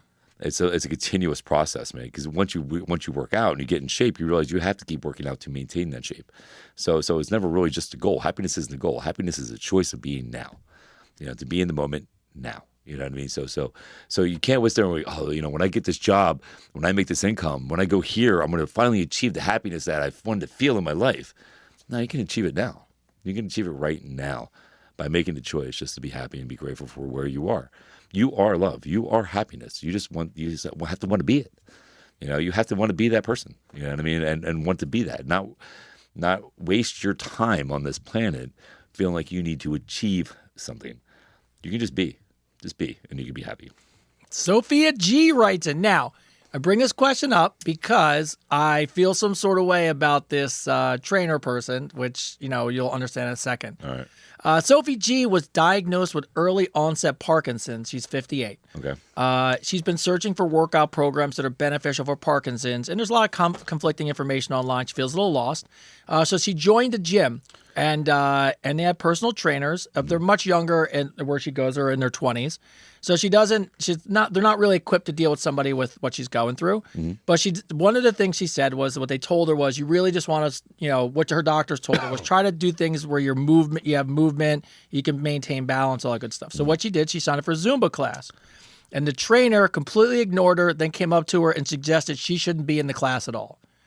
Wow. So first off, I'm going to help you out, Sophie. Whoever that trainer is in Cyprus, you can go fuck yourself. And that's my word of the day. But anyways, let me pass that. Wow. So what that did to her was crushed her. So now she's struggling, but nice to know. Watching the show and hearing us talk keeps her moving and maintains a positive mindset. I keep telling myself, kudos to you, I believe in myself. I believe in the best of myself. I say it all day long. Love that. I'm unsure where to begin, though. I was just hoping you guys could help me with some things that just help me move. So, by the way, I rarely do this, but I did do a little dive because I wanted to try to be the best I can to give you some help. And I know you'll be able to put on to this, but I saw slow dance, boxing, balance drills, and stretching were options. But what would you do with somebody who needs to do something where it's probably low, I would assume low impact? Where's she at? But she's in Cyprus. Cyprus? Where's Cyprus? Cyprus is in Turkey, out in the Mediterranean somewhere. Out in the Mediterranean. Okay, so listen, what's her name? Sophie. Sophie, if I don't know if you're watching, but if anybody is watching from Cyprus, if anybody is watching from there, I want you to message me and find me a good trainer for Sophie. I want you to find me who you think is out there in Cyprus, who you think is a good trainer for somebody who has Parkinson's. We're going to find you a trainer, Sophie. That's what we're going to do. We're going to find you somebody that can help you. So if anybody's out there listening to me, I got plenty of people that follow me from Cyprus, I'm sure. Let's find her a trainer. Let's find her somebody that can help her. My dad died of Parkinson's, so I feel real personal with this. So yeah. The guy who fucking did that, I hope you never know what it's like to have somebody sick in your life. I hope, you know what I mean? Like, fuck you, bro. Yeah. You're way out of fucking line. But I think we should find Sophie help. So this, Yes. Sophie, so this is what I'm going to tell you, right? And this is the God's honest truth. The way you fight Parkinson's, the way you slow down Parkinson's is hand and eye movement and coordination. Going to the gym is important. You can go to the gym and work out. There's a guy that comes in the gym right now who's got Parkinson's. I talk to him every day. You can go do. Granted, there's limited things you can do, but the more you move, and boxing is a great thing. And the reason boxing is really good, Sophie, is because it's the hand and eye movement, and it stops the hand from shaking because you're moving, right?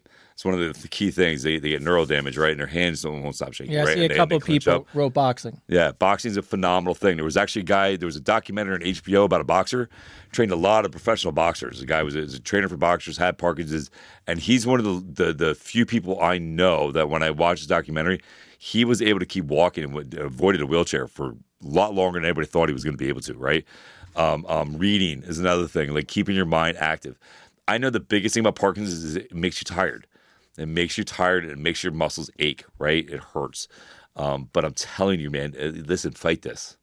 You can fight this. And on top of that, listen, there's a guy I know that just got surgery. It's a what do they call it? A neural implant? No. It's a neural implant, but what do they call it? They call it like it's not regulated yet. What do they call it? Unregulated, not approved by the FDA? No, it's not that. It's like he was a trial. It was a trial. Oh, trial. It was a trial test. So they actually put a neuron, something in his brain. A little electrical pulse. A little electrical pulse. It has helped him. He will tell you he feels like he doesn't have it. Yeah. His hand stops shaking and everything else. Like there is things like right now with Parkinson's that are on the foundation of changing the whole perspective. I wish my dad would have been here and lived long enough to be able to be part of it. Yeah, right here, STEM Mobile, right there. There's STEM Mobile. There it is. Sophie, if you get a chance, STEM Mobile, I'll say the number for you. 347-683-3132. STEM Mobile, 347-683-3132. Is somebody just put it up there for you. So I want to see you succeed, Sophie. I have her email address too, so we can. There's people on Facebook right here, Sophie. So listen, whoever you people are thinking about, email us. Yeah, email us, please. Yeah, email us at Advice Unfiltered, and I can send it to her, and we will send it to her, and we will get you the help you need, Sophie. Because listen, I'm a big firm believer. We want to help you. And I want to see you succeed this, right? So the stimulator is an amazing thing, right? The stimulator is an amazing thing. I'm telling you, this guy came to the gym, and his hand was shaking like this, so bad, and his one foot was kind of limp, and he came back after 3 months, and dude, his hand doesn't shake at all. He walks, his foot's fine. It's amazing. Like, he still has it. He still has Parkinson's, but the effects of it have diminished immensely, right? So there's things you can do, Sophie. This is not the end. Fuck that guy there. All that did, listen, here's what happened, Sophie. You should thank that guy, because what that did is he brought you here. Yep. Right? And now we're going to get you help. Right? We're going to get you the help you need. We're going to find it. We're going to get everything for you. And, yeah. So, yeah, there you go, Sophie. So we got your back. And the other thing I know, there is a company, I believe it's in Colorado, it's called Charlotte's Web. And the story behind it is that the small kid had seizures and developed like some early onset Parkinson's as a child. Mm-hmm. And they found out that CBD, just CBD, but it has to be like legitimately really good CBD, takes the tremors down. Mm. And but the family couldn't get it anywhere else. They moved to Colorado to start a company because the only place in the country was legal. Wow. And that's where it started to help people with Parkinson's. Yeah, and there's things you can do. There's definitely things you can do. You're not in this alone. There's definitely a lot of things out there. Yeah, so if you don't mind, don't let me interrupt you. No, go ahead. So adviceunfiltered.com, yeah. When you go to submit a question, just email in the show. And then what I can do, because I have Sophie's email, is I can shoot her back any of the information. And hopefully, we can help her. Yeah. Hopefully, we can help you. I mean, we're going to help you. There's not hopefully. We're going to help you, Sophie. We are. We're going to help you. There's plenty of people out here, and we'll clip this. Yeah, we'll clip it. We'll clip this, and we'll put it on all social media platforms. Sophie, if you want to make sure you comment on those, we'll get you the help you need. We're going to find you the help you need because and again, listen, thank that trainer guy because he brought you here. Now you're in good hands. We're going to make sure you're okay. I know everybody wants me to put this trainer on blast, but I'm not going to do that. Yeah, we're not going to freaking fuck him. You know what I mean? We're not going to. It's fine. We're not that type of show. We're not going to put people on blast and ruin people's lives. Karma's a bitch. He'll find his own. Yeah. You know what I mean? Sasha from Houston, for fun. Myself and my wife, so Sasha and her wife, decided to watch a porn together for the very first time. Oddly enough, as a lesbian couple, we decided to watch a straight porn for fun. Took a bunch of shots, thought it would lighten the mood before we switched to something more our speed. In the middle, this guy came out with a huge dong down to his knee. I felt so bad for the poor little girl. My wife casually looked at me and said, "Oh my God, that's John. He still looks huge." Turns out my wife used to be straight and slept with male porn stars in her past, but never bothered to mention it to me. She said, "It was from a long time ago, but now I can't unsee something that hung down to his knee that used to wrestle with my wife." Do you think it's something that she should have cleared with me ahead of time, or is this something that she didn't need to share because it's in her past? It's in her past, bro. It's in her past. It's in her past, bro. That's where it lives. Unless there's something that would affect your future together, there's. Yo, the two girls are sitting there, and the wife's like, "Look at the size of it. He's gonna destroy her." And she's like, "Oh, that's John. That's John. That's my ex-boyfriend." Fucking A, man. That's fucking nuts. It's so funny. Oh my God, it's so crazy. Baby arm hanging to his knee. Oh my God. She's like, "Well, you thought you got your hand in there just on easy?" No. John was there first. I couldn't take John, so I switched teams. Oh my God. We talk about it all the time, Sasha. The great. past is the past. It's not affecting you now, so. John Holmes. Wait, people know who he is? No, not Johnny Holmes. Who's Johnny Holmes? Johnny Holmes was the old 70s porn star, the dude who died. He died of AIDS, though, but then you would have to tell her because he had AIDS. Yeah. You know what I mean? But that's funny if it was. He was ugly as shit, but man. Had a huge leg, huh? Tripod. The crazy part is they interviewed him. Long tongue and, silver. Everyone was like, "Oh, it must be amazing. You're a porn star. You got this huge dick." And he's like, "Do you know I can't ride a bike?" Oh yeah. He's like, "I can't wear regular." Like he can't jog. He hated it. He wanted to kill himself.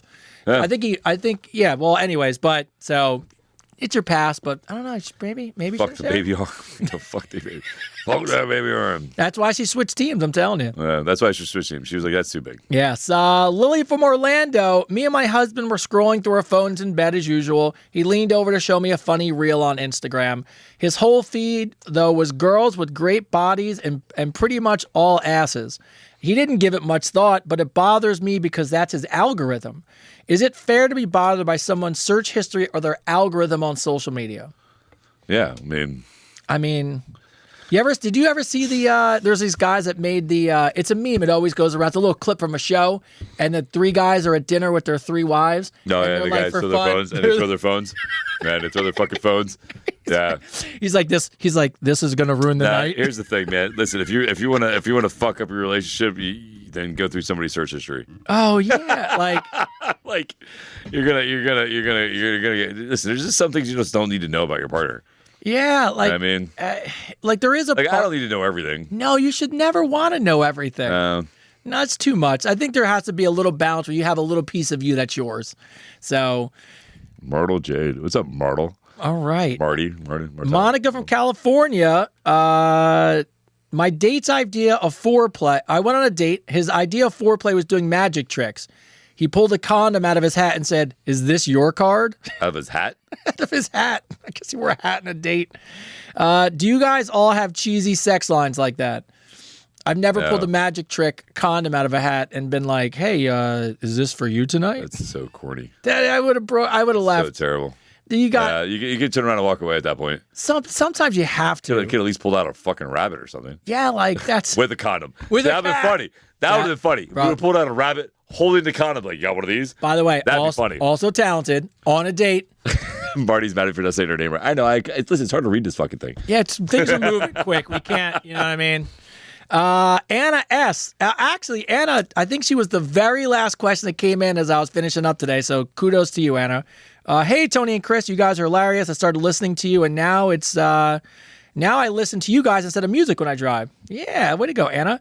That's cool. Yeah, I learned my lesson not to drink coffee while listening to you guys. But I have a question. Do guys fake it? I can't imagine how you guys do. I don't know if you can fake orgasms or boners, but can you guys fake it? I'm sorry, but I just wanted to know. I did once. Yes, you can. Yes. Yeah, you can. Yeah, you can do it. I've done it. Yes, we have. Yep. Yeah. Done it. Yeah. When you did it, did the girl go, did you? Thank you. Did she ask you, did you come? And you're like, yeah. Yeah, I'm good. Yeah. Good. It was amazing. You can fake it. It doesn't happen that often, Anna. Amazing. It doesn't happen that often, but you can. Yeah. Yeah, it happens sometimes. Maya from Seattle. At the end of our date, this guy gave me a friendship bracelet. I took it home and didn't realize it till I got back to my house, and I read it, and it said "property of Kevin." That is fucking awesome. I didn't even really notice it at the time. Genius. But is that a psycho move, or was it funny? Fucking genius. Property Genius. Property of Kevin. I want to know how many women out there got a property of Kevin bracelet on. Bro, Because here's the thing. you can't order just one. You can't just order just one. No, you got like 50 of those things. There's no way to order just one. I can imagine chicks at the bar. She's like, Do we have the same bracelet on? we have the same bracelet? Wait, is that Kevin? Yeah. Kevin with the... Kevin? No. Bro, who gets a personal friendship bracelet on a I give Kevin props, bro. I think that's cool as shit. I think it's funny as hell. That's fucking, absolutely fucking, I think that's better than fucking one-line bullshit. shout out? Well, that was way better than the magic trick. That was way better than Magic Trick. That's very true. I think that's fucking cool as shit. Kevin, you keep doing your thing. You keep marking your territory, bro. That's so good. So good. Chris from Vermont. What's up, Chris from Vermont? Me and my girlfriend of 3 months were showering together. We took turns washing each other and just touching, no sex. Right in the middle of kissing, she squatted down over the drain and peed for a couple minutes. Seemed like it took forever. Then came up, started kissing me like nothing was wrong. Is that okay in a relationship? Didn't want to bring it up, but Wait, say this again. What happened? So they were in the shower, you know, just kind of scrubbing and touching and kissing and making out. And then right in the middle of kissing, she just squatted down and just took a piss In the shower? in the shower. Just got back up, started making out with her. Yeah, shit happens. Chris, don't overthink it. Yeah, you're overthinking it. At least she didn't piss on you. Oh, that would have been You know what I mean? that would have been a baller move. She squatted, just peed on his leg. She's like, I own you now. Here's your Kevin bracelet. There's your Kevin bracelet. She just marked her fucking territory. Oh my God. Oh, People are so good. So funny. Madonna will tell you it's good to pee in the pool. Kills athlete's foot. I mean, in the shower. Kills athlete foot. Yeah, Madonna's. Was that book she wrote years ago? I don't know, but I know she wrote one. She wrote a book because she said she pees in the shower because it kills athlete's foot. Pneumonia kills athlete's foot. Okay. Man, whatever. I'm not a doctor. That is not medical. It's not medical advice. Not saying you should do that. Oh my! Could you imagine some girl peeing on some guy's feet? He looks at it and she goes, "I heard it on advice on Dude, Filter." I knew a guy that the girl shit on him. That's a German move. Yeah. I was like, she did what? What is it called? It's got a name. Kerplumpkin? No, what is it called? Stanley Steamer. Stanley Steamer. There it is. Crazy, he knew that. That's children nowadays. Children, what are they learning in Probably school? known that since he was 12. What are they learning in school these days? We have the internet. Yeah, I was gonna say, it was like, yeah, we had it too. We didn't know what it was. no, we didn't no way. We had No, I'm saying we have the internet now. We still don't know what it was. I know it happens, but like, it's tough. That's My awful. girlfriend's ex tattooed her wrist with Wayne's property. He was a piece of shit. Yeah, here's something you have to understand, and any tattoo artist will tell you this. Anytime you get a tattoo put on you that's your significant other's name, you're gonna break up. It's an automatic. It's an rule. automatic rule. Like you're gonna break up. It's gonna happen. So don't ever tattoo somebody's name on you. Yeah, Unless it's mine. You can tattoo my name all over you. Go ahead.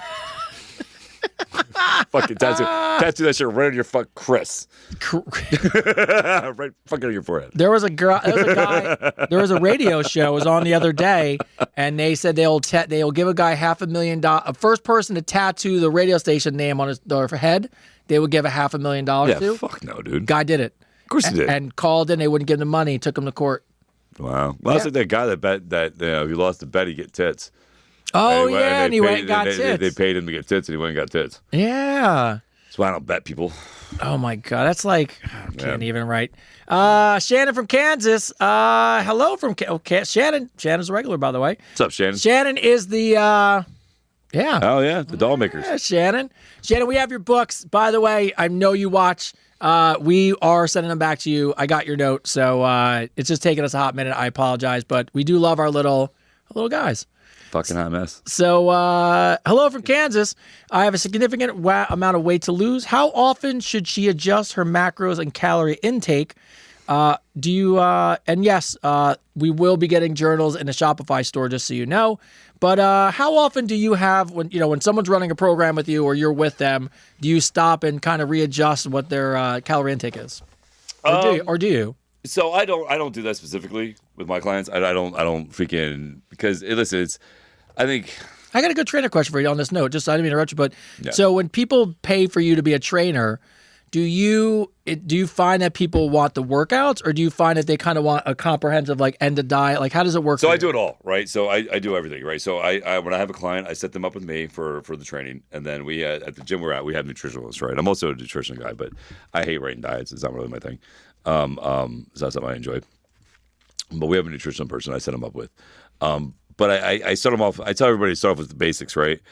The golden rule is 1 gram of protein per body weight. Yeah, you can count your macros, you can count your calories. The thing is with that, unless you're training to be a bodybuilder, it's really not that serious. It's not. You don't have to be that serious. It's common sense. It's like 1 gram per body weight. Start off with just the morning habits. Here's the thing. People always want to jump in I'm going to do the full day and I'm going to plan out for the whole week and I'm going to prep for everything. And the next thing you know, they're all stressed out because they don't have time to prep all the food, or they didn't have time to go shopping. They didn't have time to do this. And because things happen, life happens, right? So what I tell people to do is let's start off with 30 days with a basic thing, with breakfast. Let's make sure by breakfast, just your first thing at breakfast, that you get at least no less than 35 grams of protein for breakfast, right? No less than 35. That's usually 4 eggs, 1 egg yolk, so it's 4 egg whites, 1 egg yolk. And 2 hours after that, I want you to have something else, a protein shake, a 50-gram thing of yogurt, a 25-gram thing of yogurt, or nuts, something that else has protein, right? And then lunch. Have your chicken breast, your salmon, if you're vegan, your tofu or whatever you eat that's vegan, whatever that stuff is. So let's start off with that for 30 days. Let's start off with just that for 30 days. Let's get that marked, right? Let's create that habit. And then after that 30 days, then we'll add dinner. and we'll add, which we're gonna have a snack for the evening, right? Because the idea is to have something that's fist size, that's high in protein with a vegetable carb every 2 hours. Is the idea, right? That's where you want to be. That's why when you meal prep, you have your chicken breast, you have your little sweet potato, you have your little broccoli, green beans, but the portion's only that big, right? So it's fist size, right? Your fist, not mine, because I got big fists. but so I would just start off with the basics of 30 days for the breakfast, right? And then after that 30 days for breakfast, then you start moving it up. You know what I mean? Then you start increasing it. I think counting your macros and keeping an eye on your calories. And again, you can do all that. There's nothing wrong with doing all that. You can definitely do all of that. But you don't have to if you just want to start creating a great habit, right? You don't have to stretch you out and jump right in and act like you're going to be a professional bodybuilder and this is what you're going to do. And because a lot of the stuff I think it gets confusing and where it gets stressful at is that a lot of stuff that's out there is either one for really obese people, you know, that whole ketos diet, counting your calories, your macros. It's really for obese people who should be doing that because they eat too much. They eat too much of everything, right? Yeah. It's not just eating too much of one thing. They're eating too much of everything. So they have to. Like those people right there have to count their calories, have to count their macros because they're trying to retrain their body to not eat so much. But that's not the normal person's problem. The normal person problem, I would say probably about 80% or 75% of the problem is inactivity and not eating enough. Yeah. You know, they're not eating enough protein and they're snacking. They're not eating enough healthy stuff throughout the day, right? So again, I think you should definitely start off with 30 days, breakfast, mid breakfast, brunch, shake, and then lunch. You know what I mean? Start that off with 30. Make it simple for yourself. Don't make it so freaking hard.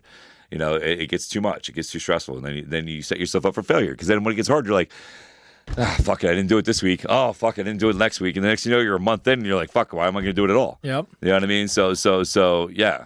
Yeah, so if we can, and yeah, Alexa's right. They have an app that can track your macros and all that stuff. You can do all that, right? But again, your body needs fuel. I think a lot of the problems that we starve ourselves, we don't eat enough, and we don't eat enough protein. We don't eat enough vegetables, man. You need to eat your vegetables. You need to. You know what I mean? So make it simple for yourself. Start with that 30 days, breakfast, lunch, and then build off of that. Yeah. All right, we're getting close to the end of the show. So we'll have just a few questions. We'll wrap it up here. Jill from Michigan. I bought some really cute anal plugs that I secretly use when I'm alone. Some really cute ones.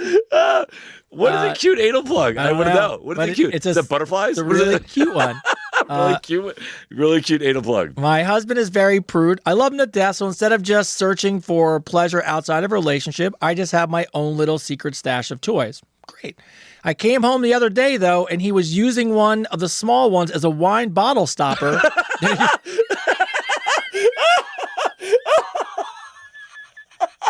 Genius. He said, hey, I didn't know we had wine stoppers. I found them in your drawer. And needless to say, I have not told him that it's an anal plug. I don't really have a question. He's like, wait a minute. Hold on, honey. It doesn't taste right. I like something's wrong with this wine. I like how she said, needless to say, I did not have any wine. There you go. So she's not even cleaning it. She's like, no. That is fucking amazing. She said, I have no question. I just wanted to tell you guys. What's her name? Jill from Michigan. Jill. Thank you. Thank you, Jill. Thank you, Jill, for sharing that story. We're never coming to your house and drinking wine. No, Jill. Last two, Aphrodite. Hey, huge, big fan of the podcast. It's not her name, I'm sure, because of this question. I've been tuning in while driving to work, and I was hoping to get some advice from you guys. I'm 26, and I work in a movie theater. Ever since I started working there, I've been crushing on my supervisor. He's 44, married with children, and his wife often comes to the movies. So normally, I would never pursue an intimate relationship with a married man. However, lately he has been very playful and coy with me, and now he's massaging my shoulders and pulling my hair as a tease. And now because of his behavior, I'm finding it harder to resist. But then my friends tell me I should really speak up to HR because at the end of this, if it fails, I might lose my job. What would you guys advise me to do? This is a stressful situation. It's not a stressful situation. You shouldn't be fucking a married man. No, don't be fucking a married man. Don't put yourself in that position. Don't do it. You're going to be in a world of drama. Not at 26. And it's not worth it. Not at 26 when he's 44. You don't shit where you eat. Yeah, that's the other one. Don't shit where you eat, man. You know what I mean? Because listen, here, at the end of the day, he's not going to choose you anyway. No. He's not going to leave his wife and his kids and all of it. Freaking, he's not going to do it anyway. So I would, before you go run and lose, make him lose his job. Because obviously he hasn't said anything. You just feel in a certain way, right? Just because he's being nice to you doesn't mean he wants you. You know, just because you started to feel a certain way, you felt a certain way before he started like being nice to you. Also, yeah, she could be exaggerating. You could be exaggerating the whole situation. Yeah, he could just be fucking nice to you. So you running the HR and trying to ruin his marriage and his life is kind of fucked up. But also, by the way, I wouldn't be pulling the back of hairs and rubbing on shoulders. No, I wouldn't be doing that shit either. Like I wouldn't be running my. He shouldn't be doing any of that shit either. So what you should do first is set a boundary. Just set a boundary. Just set a boundary. Be like, nah, man, it's not. You know, it just shouldn't be happening. Then if he persists with it, then definitely take him to HR. Yeah, because that's what somebody even wrote. He's tugging on her hair. I was like, yeah, that's not a. Yeah, it's not okay. That's not okay. I mean, it's not okay. So, but again, it could be misstrued, right? He could just think he's you as a friend. Yeah. You know what I mean? Freaking, you know, I had friends of mine that when I was younger and I worked at places, they would come up and like smack me in the butt and whatever else. You know what I mean? So you know, so there could be, he could just be friendly in the environment, right? Set the boundary. If he crosses the boundary. After you set the boundary, if he crosses it, then take the appropriate actions and contact HR. Yeah, 100%. Yeah, I know. But get yourself, look, I'm right at the camera. You're 26. Yeah. Don't fuck with a married man. It's too much. Kids, wife. And he's never going to pick you over his wife and his kids. No, and she comes in there. You don't want any of that stuff. Yeah. All right. To wrap it up, let's see. All right. Bro, we get this every week, and I just keep asking these questions because I love it. Hannah will wrap us up today. Hannah went on a date with a guy from the gym. Oh, stuff. He was nice. Simple date. I went out for a few drinks and some food. Afterwards, he just dropped me off like a gentleman. He gave me a hug, took a deep sniff of my hair, and whispered in my ear, Pantene Pro V? What? Was this creepy, or am I overthinking it? Do guys sniff people? No. Hannah, that's a weird move. It's a weird move. I don't know. I mean, didn't somebody else do that? That's what I'm saying. We keep getting people sniffing each other. People smell like hope. Didn't that guy just get in trouble for that? Some guy got arrested? Joe Biden? No. Some dude was smelling girls' butts at like libraries and shit. Was he? Yeah, there was some. They called him a serial sniffer. Oh my god. Yeah, freaking. It was some dude who fucking like was sniffing people's basses at the library and shit. I don't know. Such weird world we live in. I don't know. People are weird. All right. Well, keep your sniffer to yourself. Yeah. So I do like smells though. I do like smells. Listen, I will say this: like Dos Equipano Light Blue for on women. Fucking smell that shit. But I'm not gonna come up behind you like. Yeah, there's a better way to. There's a less creepy way to do it. Yeah, it's a creepy way to do it. So. All right, so before we bring this episode to an end, first off, just so you guys know, Chris's birthday is tomorrow, and Chris, it is my birthday tomorrow. Chris turns 37. Yeah, and I wish. Wish I was turning 37. What are you, 49? 49 tomorrow. So, and what time is it? It is 10:32. Yeah, in like 2.5 hours. Like I'll be 49. Oh yeah. So if everyone out there in the Instagram, TikTok, or Facebook world, make sure you show your love to Chris tomorrow. It is his It is his special day. Yeah. And I got him some gifts, so it'll be fun to give him to him on his birthday. So thank you, sir. And you'll see why. There's a birthday card already. Should we open the birthday card? Yeah, I don't know what's actually in those cards. We should probably just not open them. Fine, all right. But so shout out to you and your birthday. As always, we always thank Ming from the Shared Universe. Ming always holds it down. Love you, Ming. Anybody who needs any podcast advice on how to do stuff, check out the Shared Universe. And every time our moderator comes in, some shit goes down. TikTok goes off the air. Fuck. Did we make it through last week? We made it through last week. Last week we made it through. I don't know what the fuck we did this week. It's people. So, moderator, by the way, what is your Instagram handle? My Instagram handle. Is it complicated? No, it's not that complicated. It's Tyler._.rod. So Tyler_.rod. What is it? Tyler. Yes. _.rod. That sounds so complicated. It's not that complicated. Well, we'll share that out. My man is getting ready for his September national championship. So good luck, bro. Yeah, so he's in the training mode right now. So school, a car, and nationals. Anything else exciting going on? No. By the way, my man, I will say this on air. My man landed him. His girl's awesome. His girl's awesome. He's got a good one. Somebody just wrote, "Thank you, Chris and David." I am the Chris and the David. I am the David. I am the David and the Chris and the David. There's Yes. only Chris David. And for me, as always, first off, thank you guys for obviously joining us behind the scenes and joining us live as always. Please share. I don't even care if you like it. Share the scam thing for us, please. Just get it out there because people just need to know. We want to keep you guys safe. I know when I made that message today, it was I'm saying, hey, we're not reaching out to you guys. We're not talking to you guys. I don't mean it in a way we're not trying to be a part of the community, but we're not talking to anybody one-on-one. And you guys just got to stay safe out there. But also, and I mean this from the bottom of my heart, you got to take some self-ownership. You can't be messaging us about you talking to an account with one person on it. It doesn't make any sense. Yeah, that lady going off of me. I had some lady sent me a message going off of me saying, "Oh, she's hurt." First, I was kind of fucked up. She's like, "I'm hurt. I'm upset. I thought it was you. Even though I'm married, I enjoy talking to you." Come on, man. Yeah, come on. Like, what makes you like? You look at it, and she's like in her 60s, and why in your mind do you think I would reach out to you from another account and try to talk to you? And why are you trying to talk to me when you're married? Yes. Like you know what I mean? Like, take some responsibility for yourself. Yeah. She sends me that message being mean to me, talking all this stuff, and I'm like, I didn't do anything to you. Yeah, come on. Like, I didn't do shit. I didn't reach out to you, and I'm definitely not. I'm not. No. So, and beyond that, if you guys could do us a giant favor, I ask this all the time, please like, share, subscribe, invite more people to obviously join, because what's going on right now as we grow this community, as we grow this podcast, these things, viewership, subscriptions, likes, shares, all that stuff becomes really, really important to us. Behind the scenes, me and Chris are making moves to really grow this podcast, and it deserves to have some growth because of how wonderful the community is. So just please do us a favor and keep sharing, liking, subscribing to the channels and the social media. We really, really, really appreciate it. And outside that, as always, for myself, maybe one of the first people to wish you a happy birthday. Thank you. You know how much I love you and care about you. Thank you, bro. And I'll celebrate with you this week. Yeah. And I turn it over to you. Wow, that was fun. Right? What did we learn? We learned there's cute butt plugs. They can be used for wine.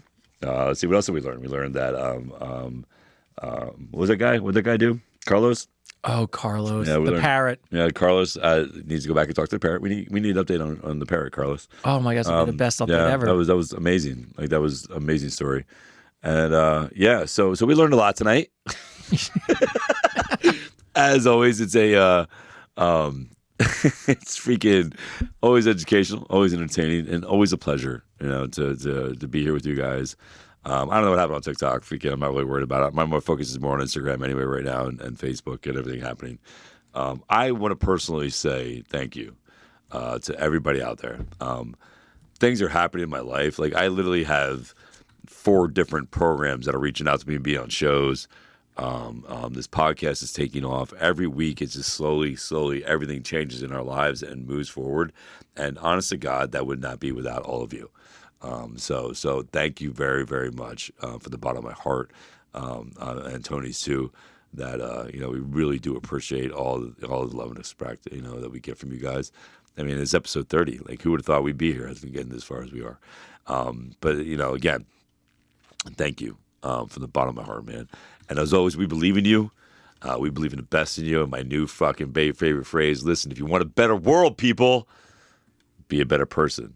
And this is Advice Unfiltered, episode 30 with Chris and Tony in the books. Boom. Ah.